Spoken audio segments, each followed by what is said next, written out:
नवी पेठ येथे दरवर्षीप्रमाणे यंदाही भव्य दिव्य दीपोत्सव सोहळ्याचे आयोजन करण्यात आले होते। या निमित्ताने विविध स्पर्धांचे आयोजन करण्यात आले होते।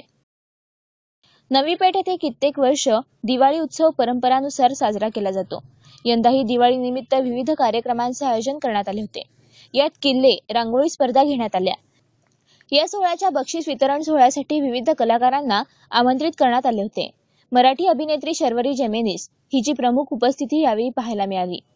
त्याचबरोबर junior Johnny Lever, junior Amitabh Bachchan, junior Dev Anand यांचे सादरीकरण नवी पेठकरांना अनुभवास मिळाले। और मेरा जी हम तो तुम्हारे कदर करने आए थे, आए तुम्हें तो हमें जलील कर दिया। इस बार मुझे जी आप क्या कहते आए, साला मुझे हो तो नथुलाल जैसे, वरना ना हो। ये हमारे भाई की मूछ आए, चला हमारे मूछ नहीं आए, चला मैदान साहब। चुप बैठो, तुम्हारे मुंह से भ्रष्टाचार की खुशबू आ रही है। मैंने सिर्फ तुम्हारे मुंह पे चाय फेंकी है, थूका नहीं है। बड़ा बजब्बा, ये ऊपर वाले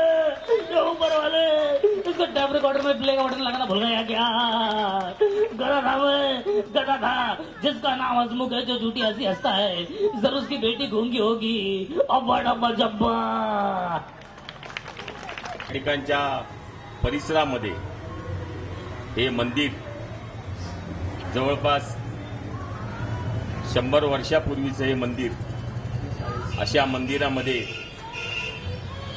नवी पेठेतील सर्व नागरिक या ठिकाणी दीप महोत्सवासाठी एकत्र येत असतात आणि या ठिकाणी ते आनंद घेत असतात। असाच काकडा आरती सुद्धा महिनाभर हा कार्यक्रम या ठिकाणी चालत असतो। सकाळी 6 वाजल्यापासून या परिसरातील वयोवृद्ध असतील, तरुण देखील तरुणी सुद्धा या काकडा आरतीच्या कार्यक्रमामध्ये बहुसंख्येने सहभाग घेतात।